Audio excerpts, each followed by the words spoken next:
Today we're going to talk about The Statement of Randolph Carter by H.P. Lovecraft. Lovecraft wrote this when he was nearly 30, and earlier in this year that he wrote this, his mother had been taken away and put into asylum. He had lived with his mother for his entire life, and they had gone from relative wealth down into relative middle classdom, we'll say, but his mother was always there for him. And then at the beginning of this year, his mother was taken away and he was all on his own. Now, you could say he was 29 years old and he should have been able to be on his own, but he had had all sorts of challenges throughout his life, and he had always lived with his mother. So the fact that she was now gone at an asylum was a big traumatic situation for him. And into this situation, he had a really nasty dream. And that dream is the basis of this story here. So it was, we'll say, a nightmare kind of dream about him and a friend going off into the deep woods and having awful things happen. So when he woke up, he ended up writing a friend of his to tell them about this dream that he had had. And then he decided to turn it into a short story. He added some extra material at the beginning of it, which he thought would make the short story more intelligible than just a nightmare. And I'm actually sad about that because I really like the dream part of this and how powerful it is. And I am very iffy about this intro that he wrote that he thought grounded the dream in a sort of reality, but to me it just makes it less plausible. I have a lot of dreams that I use myself for my own stories. I dream very vividly. I tend to dream very epic kinds of stories with lots of intermingling storylines and all that other kind of stuff. So I love waking up and writing down my dream as fast as possible and then finding a way to incorporate it into some of my writing. So I appreciate that Lovecraft did that, and I love the details in his dream and how vivid it is to him. So I can almost feel like I'm in the dream with him when I'm reading the dream part. But the beginning part is less involving for me. So what he did is he took this dream of him and a friend going out into the woods and something awful happening, and he wrote it as if he's in a police station the next day, describing all of what happened to the police. So instead of having this be like a visceral first-person account of this person going through all sorts of traumas and you're wondering, is he going to live or is he going to die?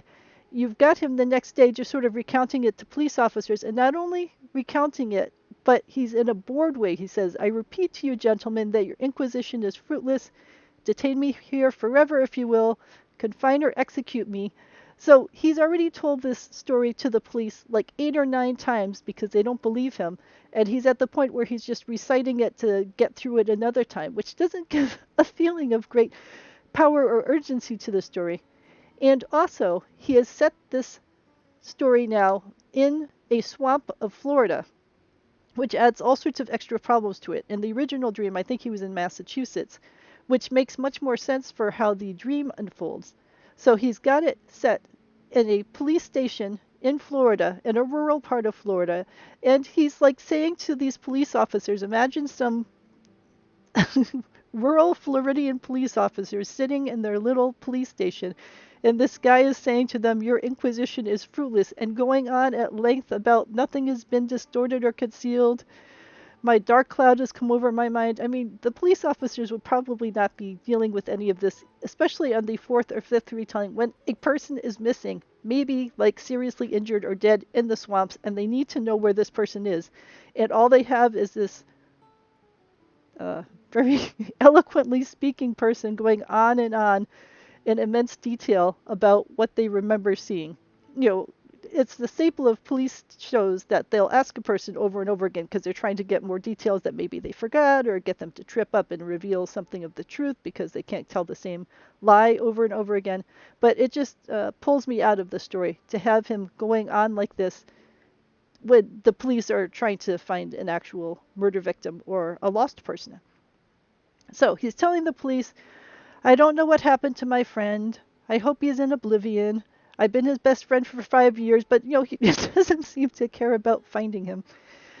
We've been seen together on the Gainesville Pike walking towards Big Cypress Swamp at 11:30 on that awful night. So he and his friend Harley Warren were seen walking into a swamp by whatever witnesses, and that's the last time that Harley Warren, his friend, was ever seen.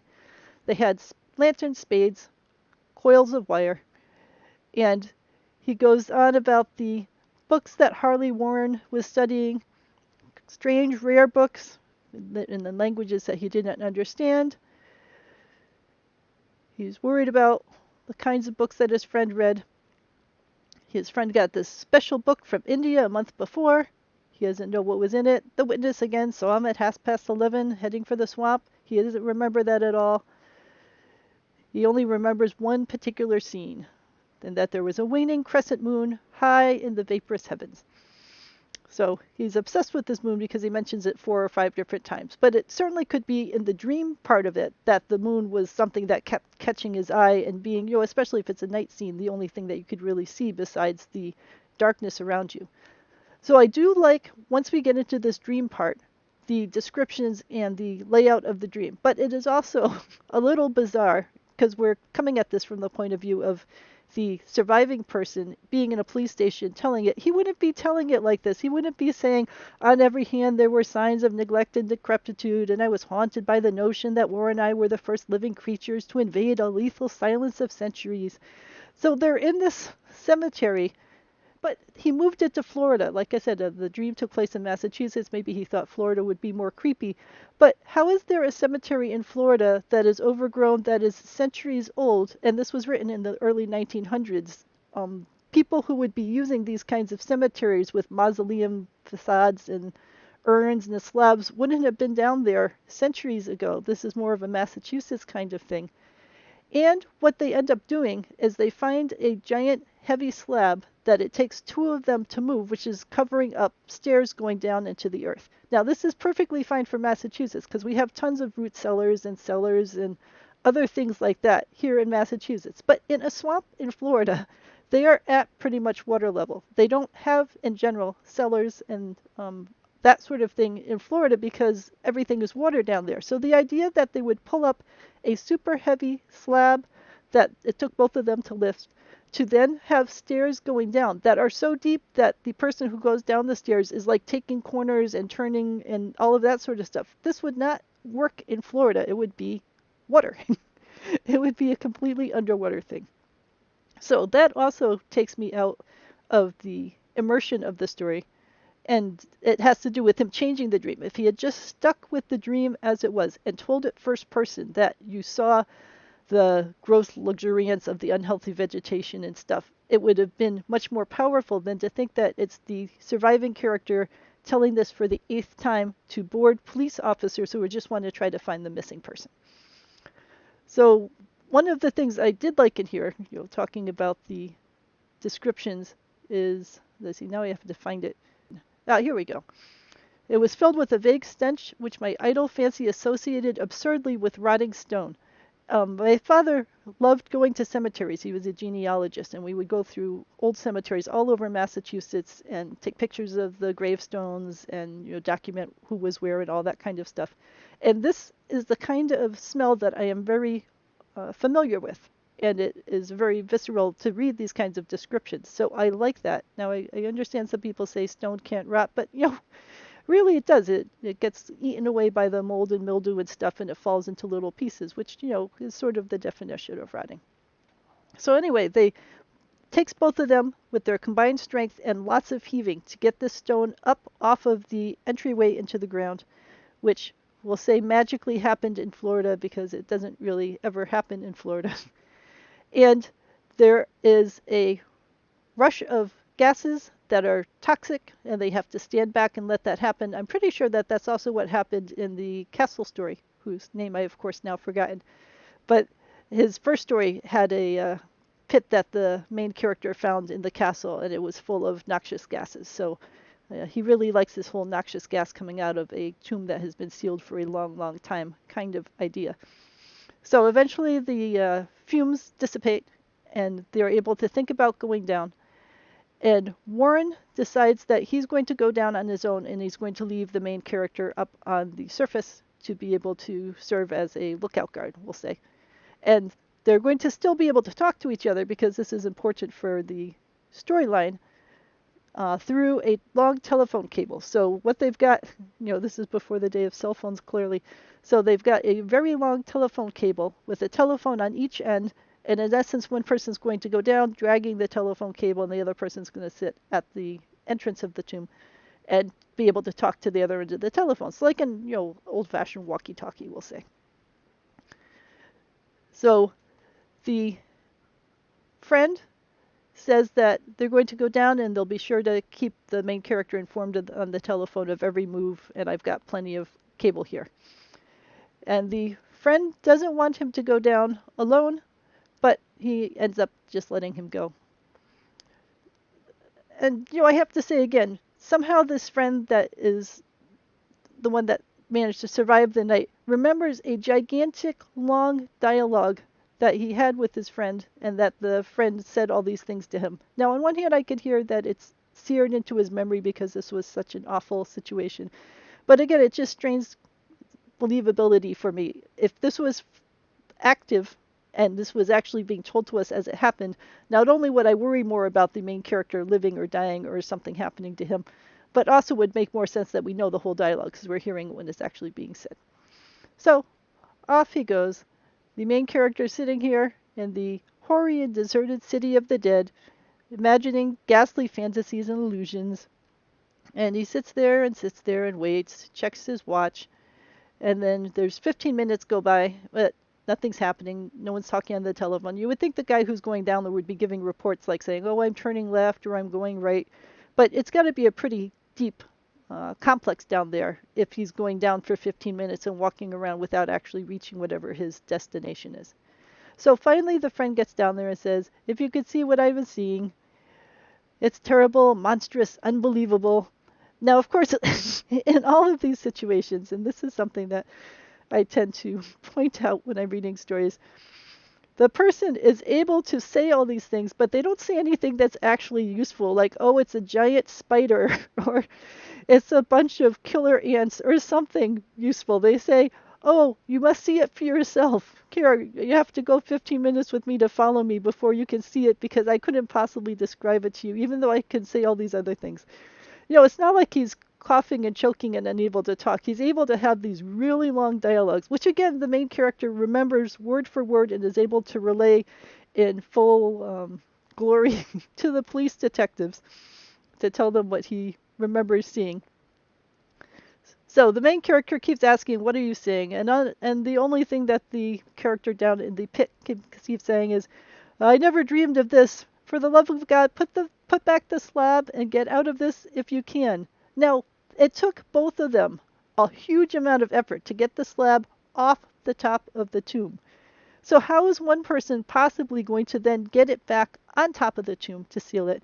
And also, this guy is going on and on and on about all of these things. During this time, if there really was something racing up, you would think that they would have raced up and gotten back to kill the person who's telling the story by this point. Now, you could say that the main character, or not the main character, the friend, the supposedly dead friend, took 15 minutes to get down to this point. So maybe it's going to take the monsters 15 minutes to work their way back out of this point. But you would also have to believe that Harley took a long time to get down because he was being very careful on the slippery steps and he didn't know which way to go and he was pausing and looking at things while he was walking around, so that he took a long time to get down, not because it was 15 minutes of racing speed travel involved, but because he was going slowly. And you would think if it was a horde of army ants or something that were racing back, giant army ants that was racing back up, that they'd be able to get up far more quickly than that and get back up, especially if he's sitting here saying, Carter, it's terrible, monstrous, unbelievable. I mean, the army ant horde would have made it up there. So clearly his concern that these things are going to get out seems to be misplaced. So he just sits there anyway, waiting because he's worried. He doesn't go in to rescue his friend, but he doesn't leave, but he doesn't actually even try to push the slab. There's no sort of I pushed at the slab and I couldn't get it to move, or I went down the first couple steps but I couldn't see where I was going. He just sort of sits there hearing this. But, this is also based on a dream. So in the dream, maybe he was just frozen in terror and he didn't move, and he's accurately portraying what happened in his dream. So his friend is still yelling, beat it, for God's sake, put the slab and beat it. You don't understand. It's too late. It's my own fault. Put back the slab and run. There's nothing you can do. Quick before it's too late. So, there's oodles of time for the friend to be yelling all sorts of warnings, but never actually giving a warning like, it's a giant spider or there's lots of little ants or something that could be useful to the guy who's waiting on the other end to know how they're going to fight whatever's coming for him. So he's still saying, cover up the steps, so long, won't see you again. And then he says, curse these hellish things, legions, my God, beat it, beat it, beat it. So we get this sense that it's not just one giant demigorgon that's attacking him. There's legions of hellish things. And, this goes back to my army ant theory, that there's, if they were really tiny, I suppose they could be super nasty because you've got billions of them. Maybe they're dog-sized and there's bunches of them and they're attacking him. But whatever it seems to be, there seems to be monstery kinds of things, bunches of them, and he's worried about them swarming out and getting to his friend. And then there's silence, and then there's interminable eons that he sits stupefied, whispering, muttering, calling, at which point, the horde of army ants could have gotten to him and eaten him, but apparently they've given up and they were just defending their lair and they didn't even care at all about going to the outside world. Main character sits there calling, calling, and then comes the crowning horror of it all, the unbelievable, unthinkable, almost unmentionable thing. Yes, wouldn't want to mention this part, which is the key to it all. There's more clicking, and he's still calling and calling. And then there's a voice. And the voice is deep, hollow, gelatinous. This is like the interesting word. Lots of voices can be deep and hollow, but how is a voice gelatinous? I guess it's sort of wiggly in how it speaks. Remote, unearthly, inhuman, disembodied. And it says, "You fool, Warren is dead." And then we don't know what happens to him because that's the last that he remembers until he was picked up in a half-lucid state outside the edge of the swamp. So something was down there that could speak, and it speaks very eloquently, we'll say, under the accursed waning moon. And that's where the story ends. So the thought of him saying all of this for the 8th time to a pair of backwater Florida sheriffs who are looking for a missing person.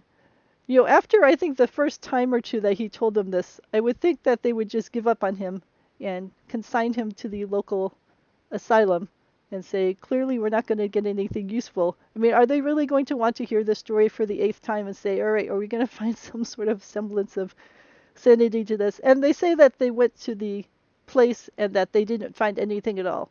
And it doesn't really say we found a cemetery and there wasn't anything mystic about the cemetery, or that we didn't find a cemetery at all that we could find is swamp and there's no sign of a cemetery. So maybe we'll say that they couldn't find a cemetery at all, that the whole cemetery as a whole was a mystical thing and that only certain people can find the cemetery only at certain times of the night if they have the right book in hand or something like that. And maybe that's why they were able to go down in the cemetery deep under the ground, where that wouldn't be something that happened in Florida. And maybe you could say that's why it was an ancient cemetery that was somehow transplanted from Massachusetts down to Florida to make more sense in a cultural kind of mindset. But all of those things detract for me from the story involved. If we had the story and had it set in Massachusetts and didn't have him telling this all for the 8th time to police officers, I would immerse much better. And also it would immerse much better not knowing how it was going to end up, because as it is told, we know that it's going to end up with him living and with his friend going missing. And that takes, for me, away from a lot of the enjoyment of reading it through, because I know it's going to happen in sort of anticlimactic, I guess I'll say. In terms of, like I said, the scene itself, I really like the descriptions of it. Like I said, I've spent quite a lot of time in cemeteries because of my father's genealogy love, and they've been all over Massachusetts and Rhode Island and so on. So these kinds of images of the antique slabs and the mausoleum facades and so on feels very real to me. And I could see how being in there in the dark with just a crescent moon lighting the sky and having a friend go missing in there could be a really scary thing. So I see how the dream could be powerful, and just even the story, even if it hadn't come from a dream, telling this kind of story would be very powerful. And the way that he lays it out is very interesting, that he stays on the surface and that his friend goes down and now he's separated from his friend and he's all alone and he's worried about his friend, and then his friend starts talking to him in a nice believable way with the telephone cable, that makes it more sense than his friend yelling at him, because if he was yelling, he'd be somewhere close enough that you would think that the main character would go down to rescue him. With it being a telephone line that's, we'll say, 15 minutes away, it gives it much more sense of distance and am I really going to get to him in time and all of that other kind of stuff. At least with the telephone cable, though, he could just follow the cable down. If it was a more modern time with cell phones or radios or something like that, it would be harder because you wouldn't even know what direction to go, assuming that there were lots of passages down there. So one of the things that struck me about the two men involved in the story is their relationship. It says at one point that Warren always dominated me, and sometimes I feared him. It made it seem like the main character wasn't interested in all of these kinds of topics, and that it was mostly the friend Harley that was like pressuring him into doing these things and to be reading these scary books and to be doing all of these kinds of horrific kinds of things, and that he was just going along with it. And then later, when they are at the mouth of the deep dungeon, says that at one time he, the person going into the dungeon, threatened to abandon the expedition if I remained insistent, a threat which proved effective since he alone held the key to the thing. So now we're saying that the main character did want to have this all happen, and that an effective threat to have him stay on the surface of everywhere and not go down into the dungeon was that his friend threatened that, oh, well, we'll just go home then. We won't do any of this and we'll go home and we'll give up on all of this. And the main character said, oh, no, wait, all right, I'll stay on the surface because I want to find out what happens. So he's both trying to claim that he is just an innocent bystander in all of this and that he didn't want to be involved in any sort of horror or scary or spooky books. And at the other hand, he says, oh, well, my friend was actually going to give up on all of this and we're going to go home. But I'm the one who said, oh, please don't give up. I want you to go down in the hole. And I promise if you go down in the hole that I'll stay up on the surface and I'll keep an eye on things from up here. So very mixed kind of messages. And it reminds me of the Hitchcock film, The Rope, which was based on a true story about a pair of men who were about the same age group who, in the Rope case, decided they wanted to kill someone just to see what killing someone was like and whether they could get away with it because they thought they were smarter than the average police person. And it had the same kind of strange relationship between the two main characters where one of them was more into the death and horror kinds of things. The other one just sort of went along with it. But he did still enable the process, and the two of them together were able to do the murder. And they did get caught. So it's interesting to me that they're having the same kind of dynamic here between these two characters and their relationship with each other, and how one of them is the one who really likes the horror and nasty things, and the other one says, oh, well, I'm not really into it. But then when it comes down to the actual situation, the one who's not really into it is the one saying, oh, sure, go down. All right, I'll stay here. I don't want us to give up on what we're doing here. So a lot of interesting layers in all of this. I like the descriptions. I like the half sentience involved. I like the development of the scary situation. And I just wish that he had left it more in the dream state and not added on the outer layers of the police officers and of it being down in Florida. So let me know what your thoughts are about it. I'd love to hear your point of view.